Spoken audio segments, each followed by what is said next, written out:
জোটবদ্ধ হলেও নিজস্ব প্রতীকে নির্বাচন করার সংশোধিত নিয়মে জয় নিয়ে অনিশ্চয়তায় ছোট দলগুলো। গণপ্রতিনিধিত্ব আদেশে প্রতীকের বিধান নিয়ে উদ্বিগ্ন বিএনপিও। এই পরিস্থিতিতে আরপিও সংশোধনীতে আবার পরিবর্তন আনতে সরকারের ওপর চাপ সৃষ্টির কথা ভাবছে বিএনপি। নির্বাচনী জোট করলেও ভোট করতে হবে নিজ দলের প্রতীকে। গণপ্রতিনিধিত্ব আদেশ সংশোধনের পর এখন এমন বিধানই দাঁড়িয়েছে। এতদিন বড় শরিক দলের প্রতীকে অন্য মিত্র দলগুলোর ভোট করার সুযোগ ছিল। বিএনপি নেতারা বলছেন, সংশোধিত আইন অনুসারে এবারের নির্বাচনে জোট করার সুফল পাবে না ছোট দলগুলো। আসন ভাগাভাগি করলে তো মানে আবার ভাগে থেকে তো আবার উঠে নিয়ে আসতে বাড়তি থাকতো।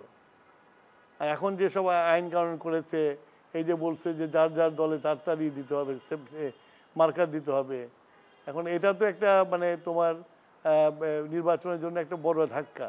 তাদের কনস্টিটিউয়েন্সিগুলোতে কীরকম তাদের পপুলারিটি আছে, কীরকম তারা ভোটের টানতে পারবে, সেগুলো বিবেচনা করেই আমরা তাদের নমিনেশনগুলো সেটেল করব। আমাদের সম্ভাবনা কিছু দল আছে, তাদের জন্য কিছু আমাদের আসন, সম্ভাব্য আসন, সেটা আমরা ব্লক করেছি এবং সেখানে কিন্তু আমাদেরও ভালো প্রার্থী আছে।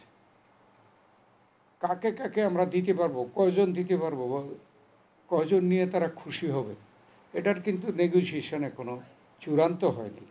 বিএনপির রাজনৈতিক মিত্র দলের নেতারা বলছেন, তারা নিজেদের দলের প্রতীকে নয়, ধানের শীষে নির্বাচন করতেই আগ্রহী। বেশ কয়েকটি রাজনৈতিক দল আছে জোটের মধ্যে যাদের নিবন্ধন নাই, তারা ধানের শীষ নিয়ে নির্বাচন করতে পারবেন। আমি ব্যক্তিগতভাবে ধানের শীষ নিয়ে নির্বাচন করতে আমার আইনগত কোনো সমস্যা নাই এবং আমি সেটাই করব এবং আমার মতো আরও কয়েকজন সেটা করবে।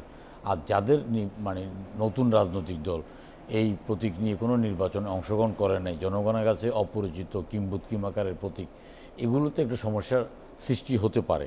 বিএনপি মনে করছে, জোটগত নির্বাচন করলেও নিজস্ব প্রতীকে ভোট করে ছোট দলগুলোর নেতাদের জয় সহজ হবে না। তাই আরপিওর এই সংশোধনী বাতিল চাইবে বিএনপি। Jahanara Parvin, independent news, Dhaka.